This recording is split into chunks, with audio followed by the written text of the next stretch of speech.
tanda tangan kita itu yang tadi Pak Joshua bilang bisa mengubah nasib orang.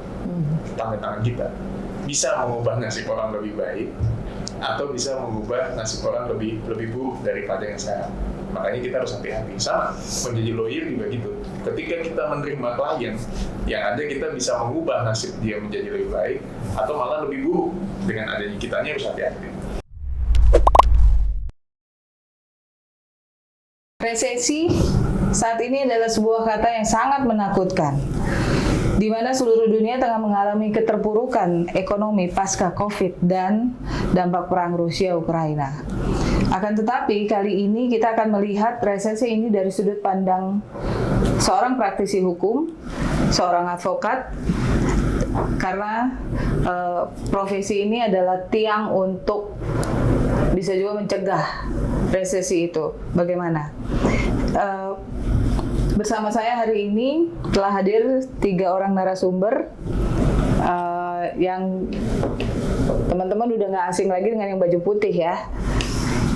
Prof. Aryawan Gunadi, dan mungkin nanti teman-teman yang ini memperkenalkan dirinya sendiri. Dari Abang, ya. Panggil Abang. Boleh apa saja. Iya, saya Joshua Yohanes. Saya juga advokat yang membantu Bapak di sebelah kanan saya. Terima kasih. Silakan. Ya, halo, saya Victoria Regin. Saya juga advokat yang membantu dari Alfam Agip. Thank you.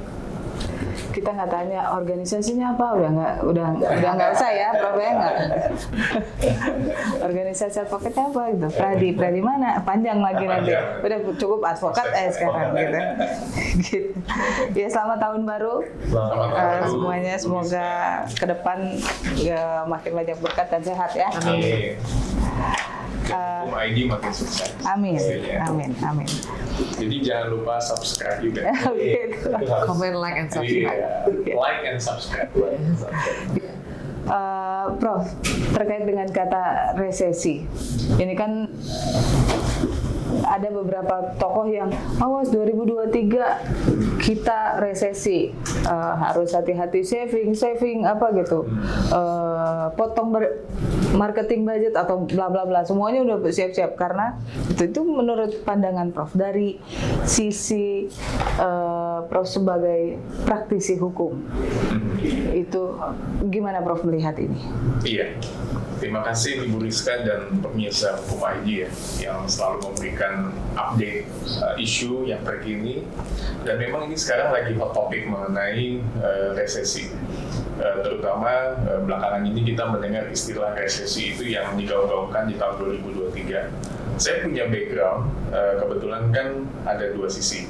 Satu dari perspektif orang hukum lah atau legal, satu lagi kita sebagai orang yang ada di corporate lah, ada di korporasi kan di dunia bisnis. Nah tentu ini bisa perspektif atau angle-nya itu bisa berbeda. Ya, kalau dari perspektif bisnis dulu lah ya, kita lihat baru nanti kita ke perspektif hukumnya. Kalau dari perspektif bisnis melihat sebetulnya segala sesuatu hal, mau itu nanti ke depannya ada resesi maupun tidak, buat orang bisnis tuh pasti melihat ada peluang. Orang corporate itu pasti melihat segala peluang walaupun itu sekecil mungkin. Nah itu yang pertama. Yang kedua adalah kalau dilihat dari istilah konsep yang namanya resesi itu kan biasanya kalau PDB-nya atau pertumbuhan domestik brutonya itu kan negatif dalam beberapa kuartal.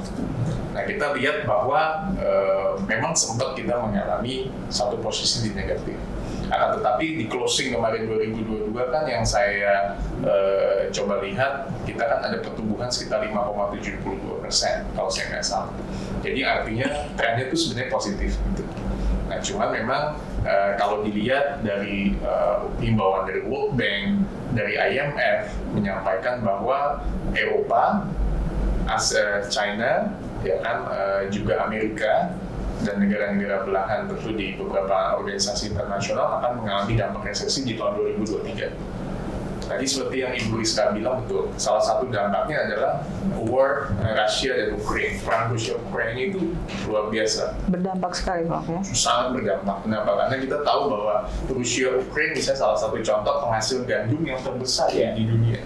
Which is kalau katakanlah orang kita ya, katakanlah tidak mengimpor gandum ataupun tepung dan sebagainya, itu lumayan, impact-nya itu lumayan besar. Belum lagi mungkin bahan-bahan industri yang memang kita biasa dapatkan dari Rusia dan Ukraina.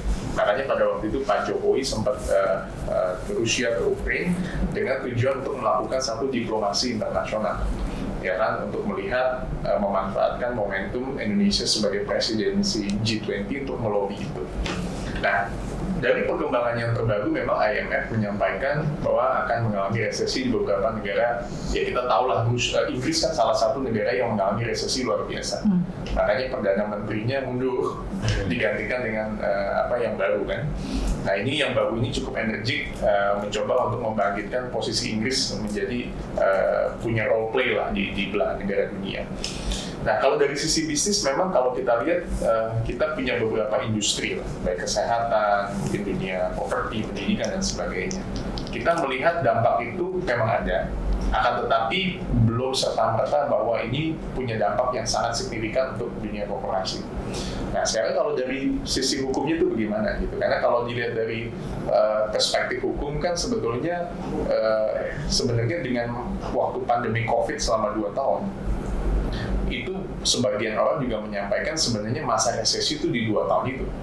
Makanya banyak yang menggugat force majeure kan, pilot itu kan paling banyak. PKPU. Paham sekali PKPU itu lawyer pilot di saat dalam tanda kutip resesi karena COVID malah diuntungkan gitu. Kenapa? Karena banyak dibutuhkan lawyer di bidang bankruptcy gitu kan.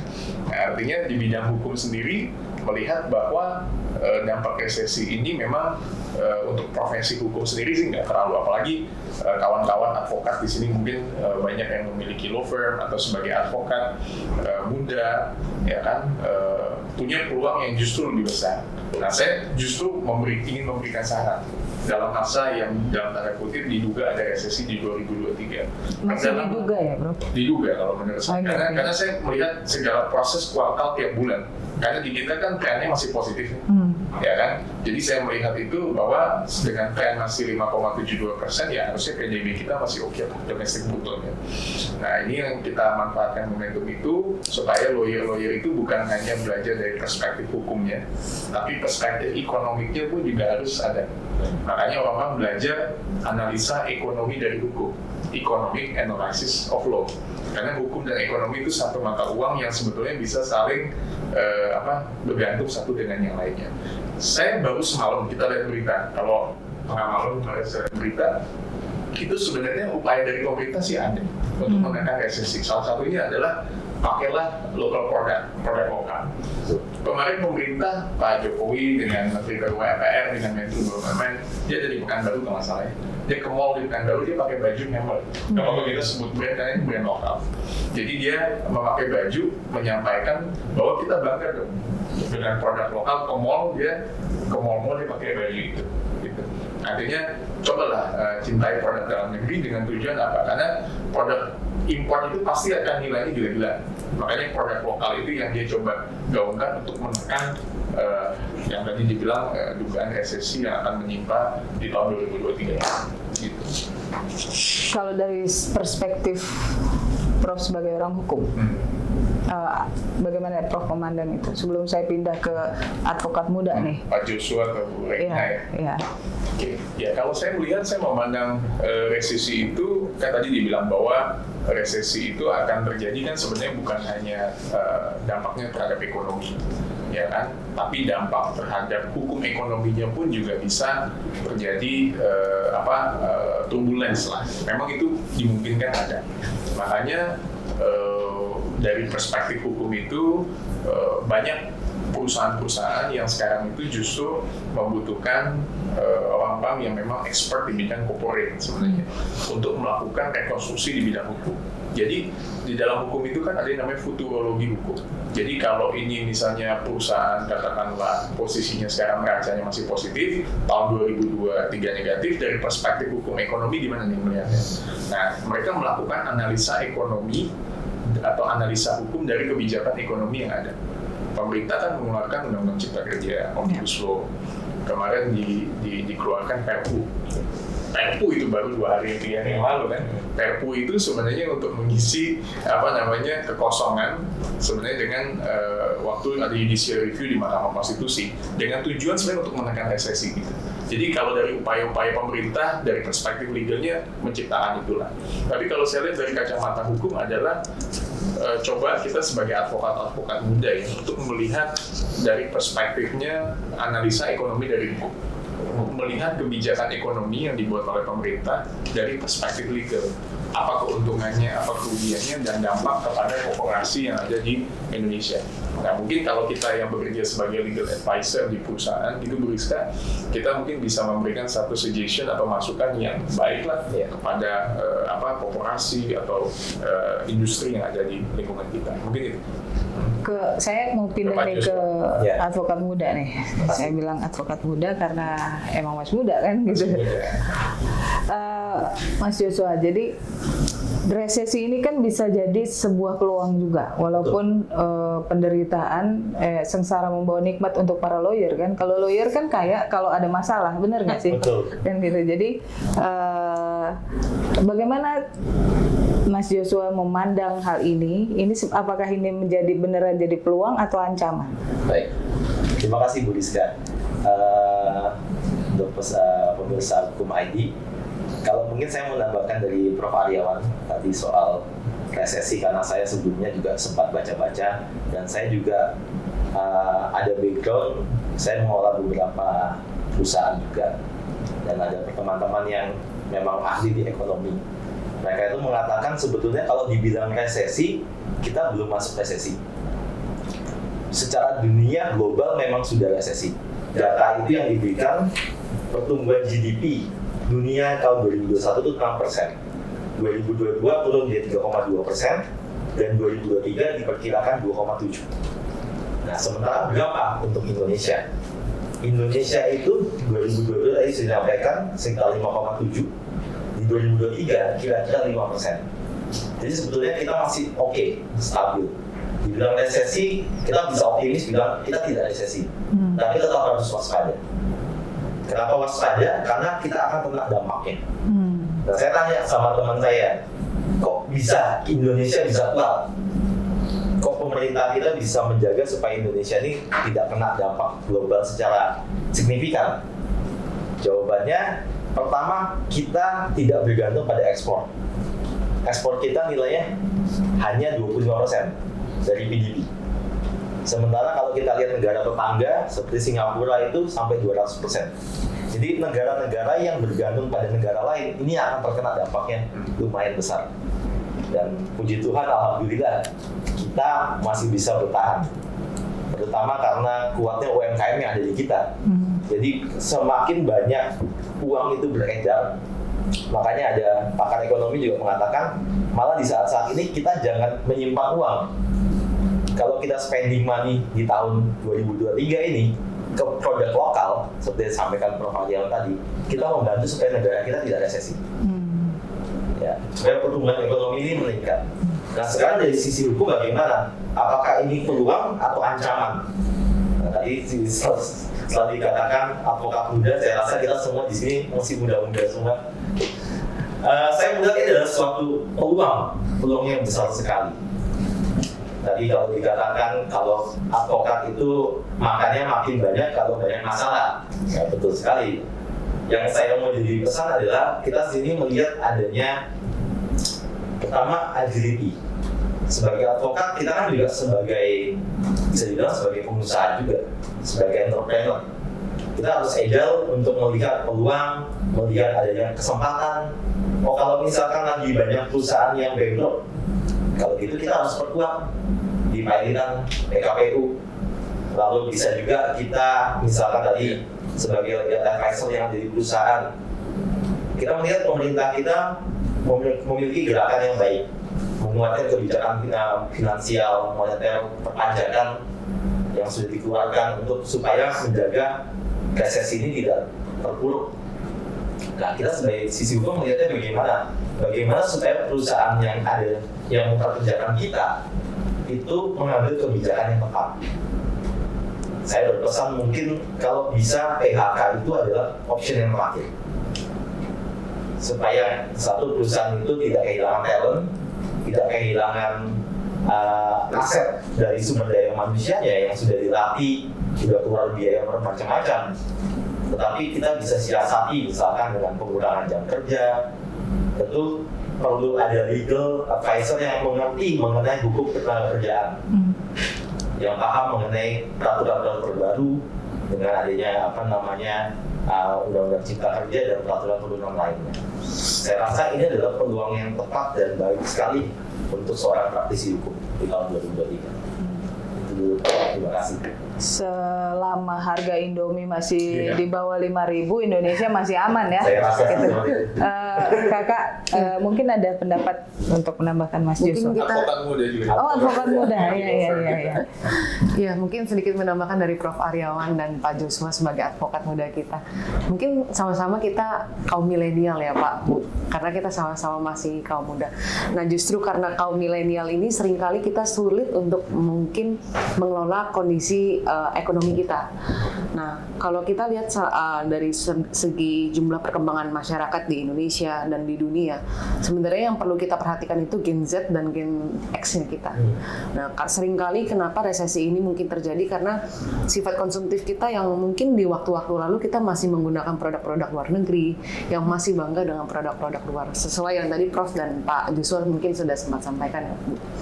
Nah, jadi mungkin hal-hal apa aja sih yang mungkin kita perlu take it concern. Nah, yang pertama mungkin dari segi pengelolaan investasi yang tadi sudah sempat disampaikan, bagaimana sih kita pengalokasian dana yang seharusnya tepat dan fungsi sesuai dengan arah kita di masa depan.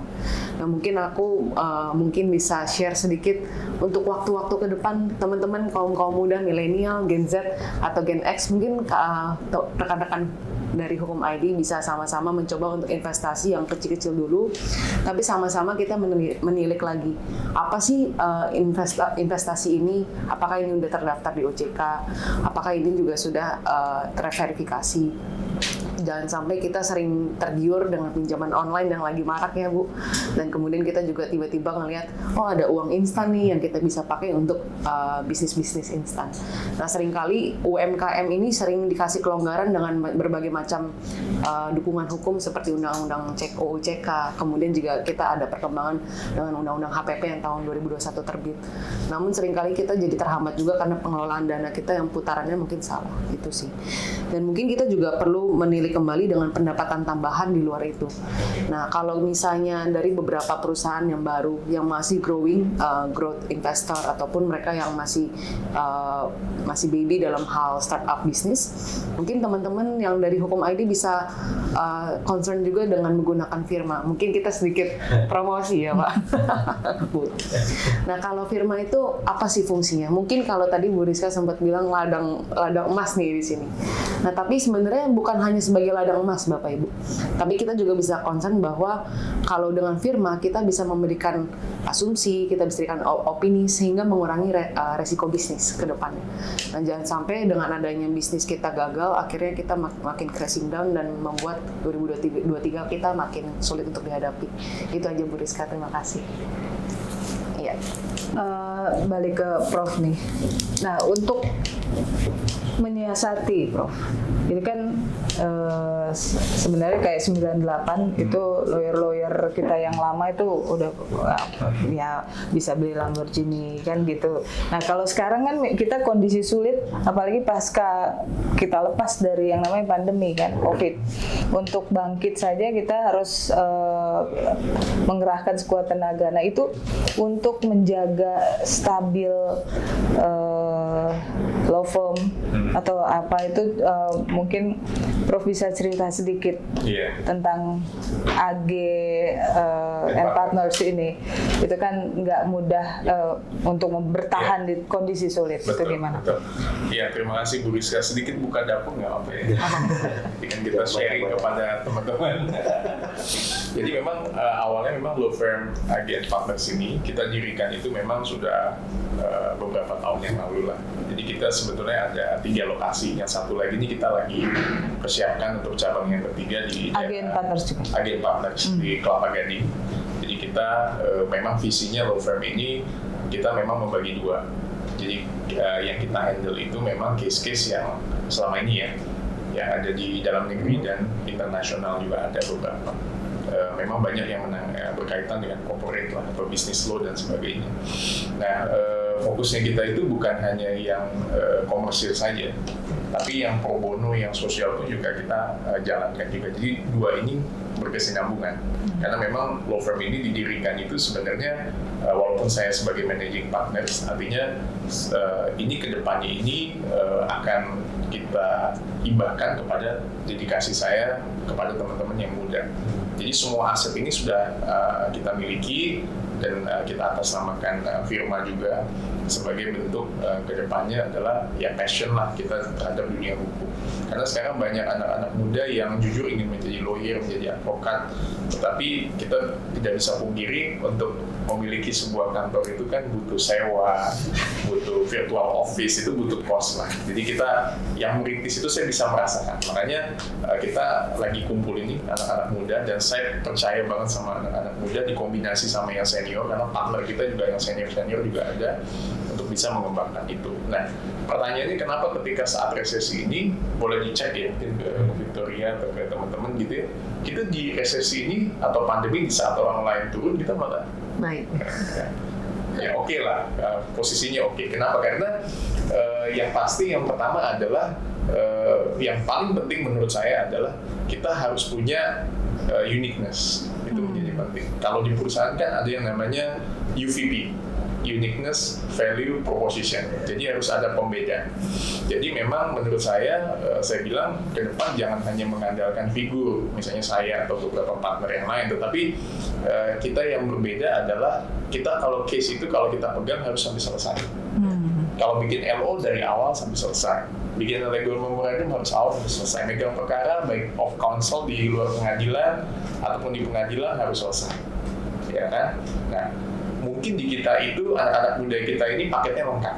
Ada yang jadi lawyer, kebetulan saya juga arbiter dan saya juga baru ditunjuk nih sebagai panel arbiter di Singapura juga. Jadi kita akan berangkat ke Singapura dan saya akan juga berurusan dengan di sana. Mungkin ada beberapa perkara-perkara yang kita tangani di internasional. Nah, kita tahu di sana ada BAIAC, Badan Arbitrasi Internasional, ada SIA dan sebagainya. Nah, itu penting dan anak-anak muda harus punya mimpi yang menurut saya sharp. Jadi ini tips aja. Jadi bagaimana law firm itu bisa sukses atau bisa bertahan di masa pandemi kalau Anda punya cita-cita atau fokus kepada satu tujuan. Walaupun itu badai turbulence-nya itu setengah mati, Anda tetap jalanin sesuai dengan tujuan Anda. Karena saya yakin kalau tujuannya itu tetap misalnya Anda tujuannya ke satu titik itu pasti akan tercapai. Cuman memang butuh effort, butuh kerja keras, butuh mimpi, butuh roadmap, butuh passion, butuh network. Nah, itu perkayalah dengan network dan sebagainya. Nah, persoalan material atau imaterial itu akibat lah. Itu akibat, bukan menjadi sebab yang kita harus utamakan. Jadi salah satunya itu. Nah, yang kedua adalah konsisten. Artinya kalau mengerjakan case-case kan case itu kan seperti trust ya, Bu Rizka ya, teman-teman. Jadi itu kan kepercayaan yang diberikan oleh masyarakat kepada kita. Jadi kita harus maksimalkan dengan baik. Nah, yang ketiga adalah ada waktunya kita ngumpul. Jadi kita sambil, mungkin tidak harus dalam ruang rapat ini serius, tapi kita sambil santai, sambil leisure, sambil jalan-jalan, kita juga bisa bedah case itu dan sebagainya. Nah, yang keempat adalah kita semua punya account corporate, account perusahaan. Jadi kita usahakan semua pendapatan yang kita dapat tidak ke individu masing-masing. Bahkan saya sendiri tidak memegang account-nya. Teman-teman yang mengelola account-nya. Jadi boleh dicek nanti account-nya ada berapa, kira-kira cukup atau enggak, itu bisa dicek. Baik untuk operating corporate, tempat, sampai dengan pembiayaan, mungkin ada gaji, ada operasional yang lain, semua dikelola oleh mereka. Bahkan saya sendiri itu dapat laporannya, hanya dapat laporannya gitu. Jadi itu yang menjadi penting, karena kita punya izin-izin resmi, NPWP resmi, pajak kita resmi, dan sebagainya. Karena kalau Prof kan udah nggak dari situ lagi ya, gitu ya. Iya nggak? Kalau ini susah nih jawab. Susah. Kalau bos biasanya kan. Iya, malah suntik dia bukan. Karena nggak usah dapat dari situ, gitu kan? Nggak seberapa. Saya pengen mereka juga menikmati hasil yang didapat. Dan tanya mereka dapat nggak hasil? Gitu ya. Kalau dicek. Ya ini bos yang baik lah kebetulan. Mas Joshua, Iya. sekarang kan image advokat muda tuh mau jadi lawyer tuh gara-gara lihat Lamborghini, Ya, itu. lihat banyak yang bling-bling, terus seorang advokat itu dicuci otaknya bahwa lu mau kaya, ya udah jadi advokat. Nah itu saya mau tahu dong pandangan Mas Joshua dan Kak Victor ya, itu apa sih, bener nggak kalian berpandangan kayak gitu, gue mau kaya, makanya ikut prof gitu supaya ketularan kaya kan gitu, atau bagaimana? Oke, makasih Bu Diska. Ini menarik sekali sih pertanyaannya, karena itu saya alami sendiri dan teman-teman saya alami. Kita melihat satu sosok yang ada, kita sebutnya selebriti advokat yang memiliki kehidupan yang mewah dan luar biasa, itu kan menjadi tujuan, dan kita nggak munafik sebagai manusia, kita menginginkan itu. Saya suka kemewahan.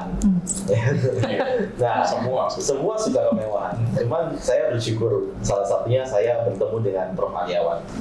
Sekalian menjilat sedikit, Prof. Jadi saya melihat adanya waktu kita sudah terjun dalam satu kasus, satu kata yang penting yang menjadi turning point-nya adalah kepercayaan.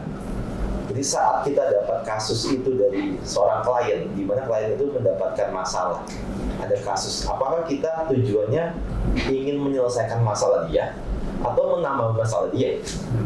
Seorang advokat bisa memilih dua kan. Ini orang sudah jatuh, saya tambahin terima tangga, atau kita tolongin. Nah, saya belajar di AGN Partner ini adalah kita fokus kepada masalahnya. Di sisi lain, itu yang seperti Prof katakan, material adalah akibat. Tapi proses ini yang kita jaga, kualitasnya. Kita mau setiap kliennya itu merasakan terbantu dengan mereka datang di sini. Yes. Itu yang saya tergugah, dan saya rasa ini yang harus ditiru oleh advokat-advokat muda yang apalagi yang baru mau jadi advokat, karena kita berhubungan dengan jalan hidup seseorang. Kita bisa merubah orang itu masuk ke dalam penjara misalkan ya, atau dia bisa lepas dari satu masalah, ada di tangan kita sebagai seorang advokat. Jadi saya rasa kalau dibilang kita adalah profesi yang mulia, saya setuju sekali. Dan jangan sampai kita yang mengotori profesi itu. Itu dari saya. Mungkin Bu Regina boleh tambahkan. Mungkin terima kasih Pak Joshua dan Prof. Kalau tadi dari Pak Joshua bagus sekali ya. Benar kalau misalnya kita ngelihat dari sudut pandang profesi itu kadang ngelihatnya dari materinya ya. Tapi kalau selama ini saya diajarkan dengan Prof. Aryawan, memang beliau selalu mengajarkan dari awal ya. Kita grading dulu. Jangan cari uangnya dulu, cari dulu pengalaman dan bagaimana kamu bisa profesi itu harus sampai mengenal dan mengerti semuanya. Nah itu yang kita dapetin value-value itu setiap hari. Sampai akhirnya kita mengetahui bahwa value apa yang seharusnya kita lakukan dan apa yang tidak. Nah, apa yang seringkali menjadi advokat muda mungkin miss, akibatnya itu ya Pak. Nah, akibatnya itu yang seringkali mereka prosesnya ngerasa kok kayaknya panjang ya, susah ya. Tapi kalau kita ngelihat orang dibantu, seperti kasus yang kemarin ya Prof. Aryawan, sempat ada yang kita keluarkan beliau karena dikriminalisasi. Oh iya. Ya, dia di penjara di sana sudah 1 bulan. Kemudian kita bisa keluarkan di malam itu juga jam 2 subuh untuk dia keluar dari penjara. Kemudian juga ada yang kasus narkoba tapi hanya sebagai titipan. Kemudian pemuka agama kita bebasin karena kriminalisasi dianggap menyalahgunakan aset. Tapi dia nggak ngerti konsep-konsep hukum perseroan. Akhirnya kita di penjara kita bisa keluar. Betul. Ya, sekarang dia sudah bisa beribadah, dia bisa kumpul semua. Iya. Dan itu yang kita lihat bahwa di AGP ini banyak sekali kasus pro bononya juga. Tapi jangan khawatir teman-teman advokat muda, karena dari kasus pro bono banyak juga kasus komersialnya juga. Iya, ada juga. Dan pro bono tanpa ada 10, kalau di sini yang daging 1 cukup ya. Apalagi daging 10, pro bono bisa 100. Nah, itu bisa gitu ya. Nah, jadi kalau misalnya kita lihat dari Prof. Ari ini kan beliau punya kelas. Jadi kalau dengan dikata Bu Rizka dagingnya satu, kelasnya tinggi tuh. Nah, jadi kadang kalau kita lihat beliau sebagai panel arbiter, kebetulan kemarin juga sudah tersertifikasi ya. Beliau sebagai panel arbiter internasional yang ke-7 di Indonesia. Nah, kita sama-sama tahu bahwa kalau advokat muda udah punya portfolio, udah punya prinsip, udah punya keteguhan dalam melaksanakan acara, saya yakin nanti kelasnya akan naik dan harganya pasti akan beda. Itu sih. Itu Bu Rizka. Kembali lagi nih ke Prof nih. Itu tadi yang menarik tuh. Satu daging untuk membiayai 10 pro bono kan gitu. Itu kan perlu maintenance. Maintain ya apa namanya? Prof harus mensupport kantor ini, law firm ini luar biasa. Kalau mendirikan gampang, bertahan di posisinya. Itu yang sudah. Apa sih rahasianya gitu? Iya, ini memang menarik ya. Jadi karena yang tadi Bu Rizka bilang banyak yang mendirikan lalu besokannya juga dia tiarap lah, bahkan udah nggak sampai sebulan, nggak sampai setahun dia sudah bubar dan sebagainya. Menurut saya pertama kali adalah sama lah ketika kita mimpin satu tempat, itu konsolidasi ke dalamnya harus solid di dalam. Jadi baik kita di perusahaan, di yayasan, di firma, di law firm ya, konsolidasi ke dalamnya itu harus punya tim, nggak harus besar sebenarnya, tapi kuat dan kokoh, ibaratnya begitu. Nah, kekuatan atau kokoh itu biasanya dibangun tidak dengan jual beli.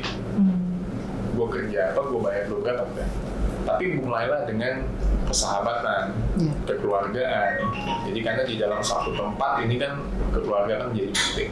Makanya mungkin tips untuk pemirsa hukum ID yang juga mau mendirikan law firm atau usaha-usaha di bidang notaris dan sebagainya. Kuncinya kita itu sebenarnya jangan hanya bergantung juga kepada individual.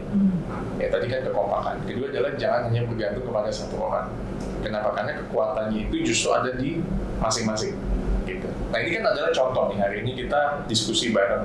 Kekuatan itu sudah tersebar, bukan di saya lagi, tapi dari teman-teman yang di depan ini juga sama, punya kekuatan masing-masing yang dimana bukan mereka yang belajar sama saya aja, tapi saya juga belajar sama mereka. Atau mungkin saya juga belajar dari pertanyaan yang Ibu Rizka sampaikan kepada kita. Nah yang ketiga adalah punya sense of business manajemennya di dalam law firm harus bagus. Jadi minimal kita nguasain neraca kecil lah, debit kreditnya atau positif impactnya itu ada di dalam neraca keuangan. Karena kita nggak bisa pungkiri memang semua membutuhkan pembiayaan, SDM, kantor, apalagi kita mungkin urusan-urusan yang lain-lain. Nah itu memang pengelolaan bisnis dalam sebuah law firm itu menjadi sangat penting. Karena kalau neracanya negatif, bagaimana kita bisa meminikan. Dan kita yang keempat adalah kita punya komitmen waktu awal dulu ini didirikan. Jadi dulu itu kita terima kasus itu tidak ada ke kita aja. Artinya tidak diberikan langsung kepada partner keuntungan itu. Kita sama-sama komit waktu itu untuk mendirikan dan digunakan untuk kepentingan firma. Setelah sekarang, ya memang sudah ada pembagian percentage sesuai dengan alokasi. Jadi tips aja nggak apa-apa, kita buka-bukaan aja. Jadi kalau di law firm itu kan bukan hanya ada gaji, tapi ada project.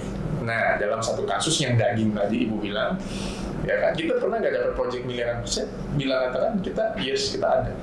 Nah, begitu kita dapat itu ya percentage projectnya. Misalnya mendapatkan sebuah success fee 7,5% atau 10%, nah dari 10% itu yang silakan dibagi. Ya bisa dilihat aja kalau misalnya suatu project 10M, berarti dapat 1M share gitu. Dibagi sesuai dengan proporsi pengerjaannya. Gitu. Jadi ada yang dibagi proporsinya misalnya 50% untuk kepentingan kantor, firma, ada yang dipakai untuk kepentingan investasi, baik bergerak atau tidak bergerak. Ya kan, karena kita memiliki aset nih sekarang firma kita. Ada yang dipakai memang untuk kepentingan kesejahteraan daripada si advokat-advokat. Nah yang keempat itu adalah saya perluas terminologi yang namanya orang hukum atau ahli hukum. Jadi kalau di Amerika itu kan yang namanya lawyers itu it's not only advocates. Yang namanya lawyers itu dosen bisa advokat. Public notary juga advokat. Orang legal di dalam perusahaan, in-house legal itu juga lawyers, tapi yang membantu di dalam perusahaan. Nah, jadi di kita itu di firma itu terkadang tidak semuanya berlisensi advokat, Tetapi ada orang yang mungkin jago di drafting, tapi dia lulusan sarjana hukum. Dia juga ada di bagian di law firm kita. Bahkan partner kita ada yang juga dari non hukum.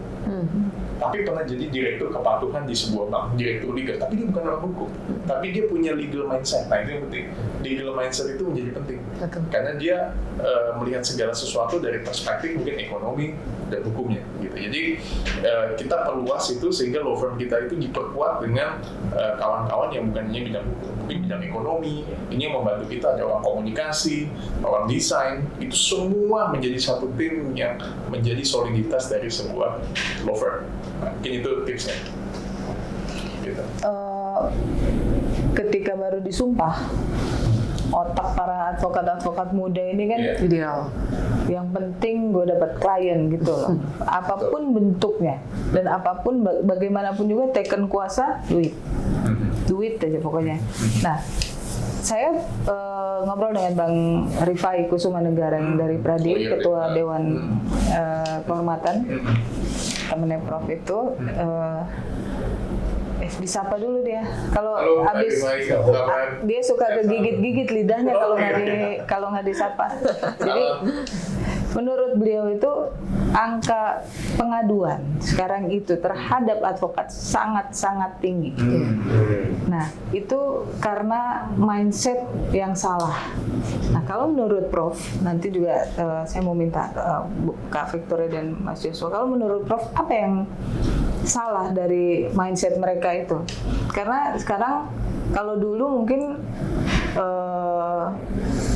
dilaporin sama teman sejawat, terus klien berapa persen. Kalau sekarang karena malpraktek, terus fee-nya mau duitnya aja tapi perkara nggak dikerjain kan, itu apa sih, fenomena apa nih? Iya, memang ini menarik ya, karena kalau di luar negeri bukan berarti nggak ada. Saya lihat sendiri ada, tapi mereka itu diasuransikan. Jadi yang namanya ada yang namanya PII, Professional Indemnity Insurance. Jadi seorang advokat atau lawyer itu kalau memberikan pandangan hukumnya itu diasuransikan. Jadi kalau ada yang salah dan sebagainya atau dianggap mau praktek, dia bisa klaim ganti kerugian. Itu terjadi, saya nggak usah sebut nama firmanya, ada law firm yang salah satu yang terbesar di Indonesia pada waktu itu kalah di Google sama kliennya sendiri. Boleh browsing di Google, teman-teman mungkin yang advokat muda mungkin masih ingat, kalah digugat oleh kliennya, ya kan? Ya karena mungkin dianggap salah berpandangan hukum, ya kan? Itu menurut yang saya mendengar ceritanya. Artinya yang kayak gini nih bisa terjadi kepada siapa aja, terjadi kepada kami pun juga bisa.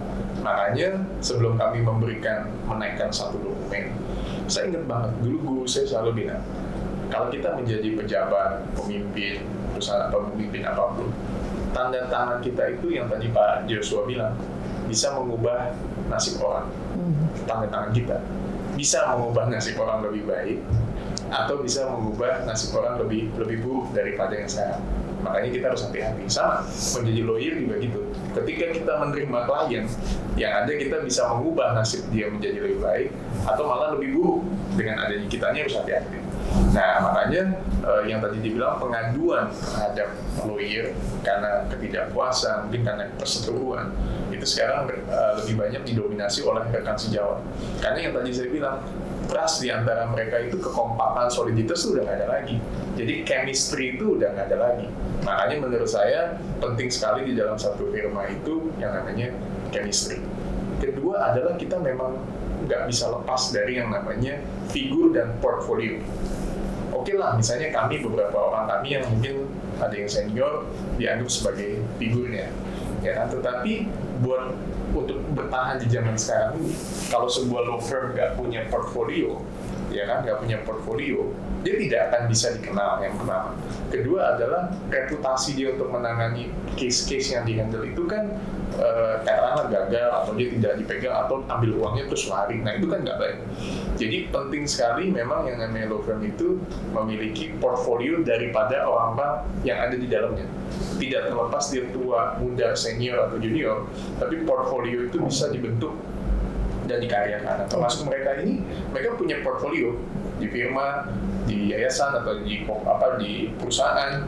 Mereka punya portfolio, punya certified, punya kelengkapan di bidang hukum yang lainnya ataupun di bidang-bidang bisnis untuk memperkuat mereka. Jadi kekuatan dari firma ini kalau menurut saya adalah ke depan adalah perlunya ada chemistry, ya kan, kekuatan sehingga potensi untuk saling gugat-menggugat atau klaim di antara rekan sejawat itu bisa kita minimize. Gitu. Kalau Mas Joshua? Ya, saya sih menambahkan sebetulnya tadi kan kalau dimulai dengan pertanyaan advokat muda yang baru disumpah. Nah, memang kalau saya melihat poinnya adalah saya tambahkan sedikit aja karena kita perlu yang advokat muda itu perlu role model. Kita perlu mentor. Kalau saya melihatnya dunia advokat lawyering itu dunia yang sangat dinamis dan kompleks. Kita bisa, kalau dukun tuh bisa ilmu hitam, bisa ilmu putih. Ya, advokat pun seperti itu. Jadi tergantung siapa yang membimbing advokat muda ini. Saya bersyukur, saya beruntung, Kak Victoria beruntung kita ketemu satu sosok yang bisa membimbing kita. Tapi bagaimana dengan di luar sana? Nanti kita sempat bicara, ada yang mungkin bahkan pelatihannya sekarang sudah tidak menjadi titik yang penting gitu ya. Saya bersyukur masih dapat pelatihan itu kira-kira 2 bulan sebelum kita disumpah. Tapi bagaimana dengan yang saat ini terjadi pelatihan termasuk kode etik advokat yang tidak diperhatikan lagi? Nah, ini tentu tidak menjadi barang yang aneh kalau muncullah produknya adalah advokat-advokat yang tidak bertanggung jawab. Yang kita sebut oknum lah. Kira-kira seperti itu. Kak Victoria? Ya mungkin dari yang tadi Pak Joshua sempat sampaikan ya Pak, ada ilmu hitam, ilmu putih. Puji Tuhan, alhamdulillah kita memang dapat penilaian trust tadi ya Pak, bahwa kita dinilai masyarakat sebagai white lawyer. Makanya banyak juga kita cukup puji Tuhan, alhamdulillah ya tersaring lah orang-orang yang memang mau masuk sebagai klien kita di AGP ini. Nah memang yang role model itu menjadi sangat penting karena kadang kita kalau menjadi kita punya gerbong kereta, ternyata kepala keretanya sendiri juga masinisnya ternyata salah jalur, kan kita pasti keikut. Nah, memang dengan pasal 16 Undang-Undang 18 tahun 2003 itu tentang hak imunitas kita tidak dapat pungkiri.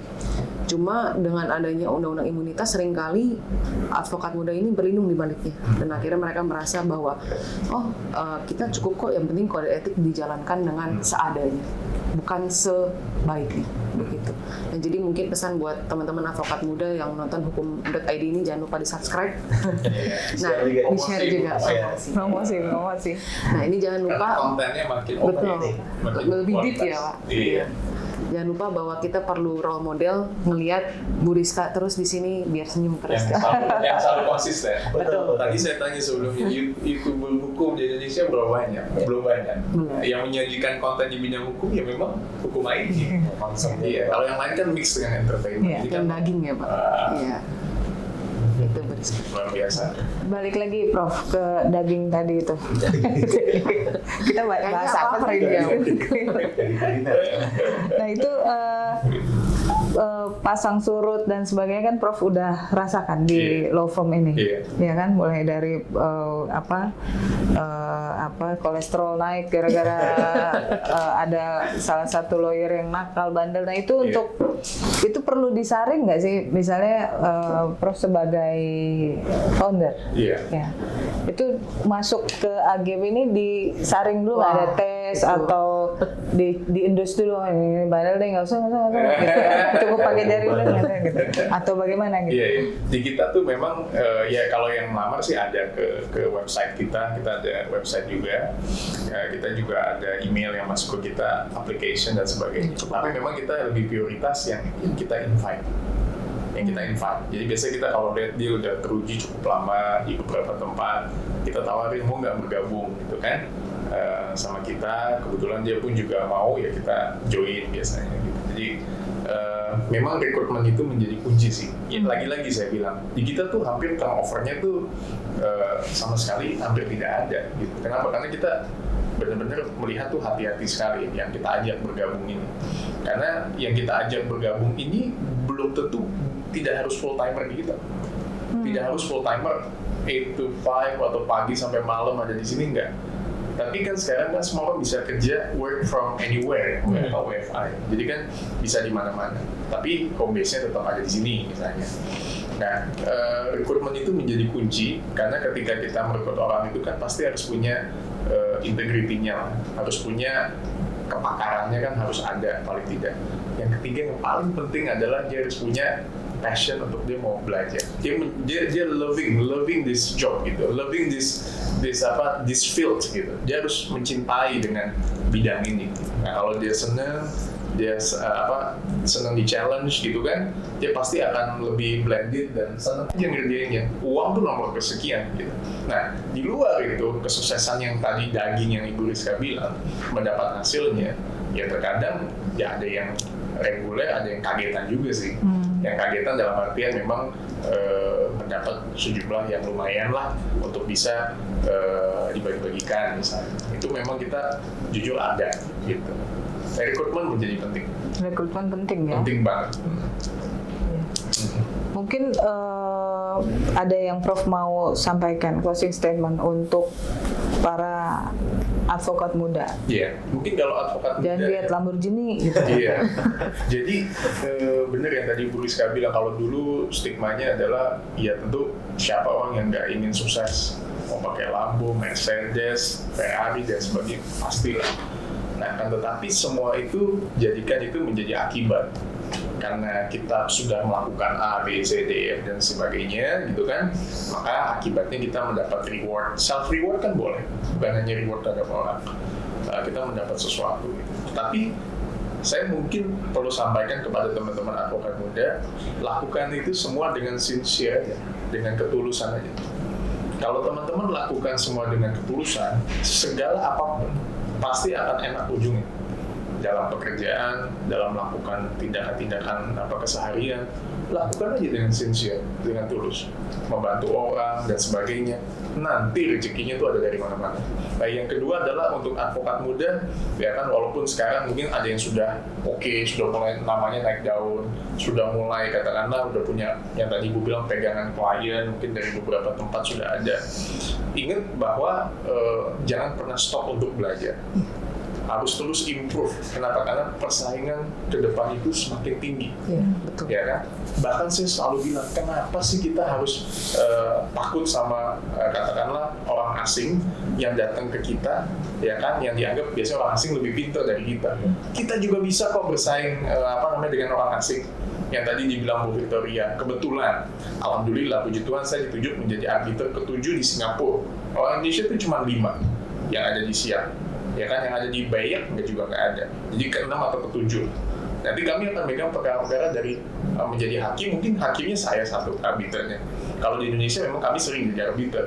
Mungkin sebelah saya orang dari Uganda, yang kanan saya orang Amerika atau orang Europe dan sebagainya. Saya orang Indonesia dan saya bangga, ya kan, untuk menjadi orang Indonesia. Dan ternyata bisa kok. Cuma memang perjuangannya yang harus, kalau saya selalu bilang Pak Joshua, extra mile. Extra mile itu artinya kalau orang lain berjalan, kita berlari. Orang lain bermalasan, kita lebih rajin. Orang lain tidur, kita bangun. Kenapa? Karena kita cuma punya satu kali kehidupan untuk kita berbuat sesuatu dan memberikan legacy kepada masyarakat. Jadi advokat muda jangan putus semangat. Yang lagi terseok-seok, nah bangkitlah. Dengan podcastnya Hukum ID bisa lebih oke lagi gitu. Amin. Mas Joshua, selain itu mau pesen apa tuh sama selain daging tadi? Selain daging, oke. Jadi kalau saya menambahkan sedikit aja, kalau tadi katakan extra mile, itu selalu kata-kata yang selalu ditanamkan ke kita juga. Saya menambahkan kita tuh all out. Jadi walaupun sebagai advokat muda nih buat advokat muda, ya mungkin kita tuh uniknya ya, advokat itu kita jualan nama kita. Even kita belum punya nama sendiri. Yeah. Sekarang kita jaga nama ini. Kalau saya sekarang juga jaga nama AGP bersama nama saya. Karena nama kita akan diingat oleh klien kita. Kalau kita all out, kita bisa mengalahkan advokat-advokat yang mungkin lebih senior dan lebih populer. Yang mungkin mereka cuma sekedarnya, tapi kita bisa semampunya kita. Sebaiknya yang bisa kita berikan. Karena kita kasih service excellence. Kita kasih pelayanan yang terbaik. Itu aja sih kalau dari saya. Kalau Kak Victoria agak sedikit beda, nggak usah pesen ke teman-temannya masalah daging. Ada catatan nggak dari pandangan hukum Kak Victoria dari perjalanan hukum 2022 ini menyambut menyongsong, udah bukan menyongsong ya, udah kita udah di 2023. Apa tuh? Mungkin catatan kita sama-sama concern terhadap hal-hal yang lebih besar di depan kita, karena nanti di depan kita bahkan lebih banyak masalah.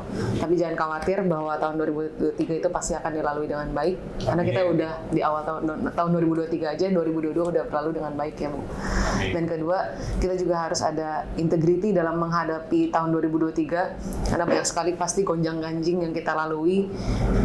Pasti ada tawaran kanan kiri yang lebih sifatnya instan, lebih gampang didapat, tapi integrity is number one for us. Jadi tadi udah ada sincerity, kemudian juga ada all out, dan kita harus ada integrity dan professionalism. Thank you Bu. Oke, udah banyak ya. Terima kasih Mas Joshua, Kak Victoria dan Prof. Ya, terima kasih Bu Rizka. Atas waktunya yang banyak sekali yang kita dapat ini. Terima kasih. Seperti yang sudah-sudah, nanti kalau mau apply lamaran, mau masuk sini, boleh. Kalau Prof nggak tega untuk mewawancara, biar saya. Ternyata Bu Rizka yang mau lamar. Ya. Terima kasih. Terima kasih. Bye. Sukses.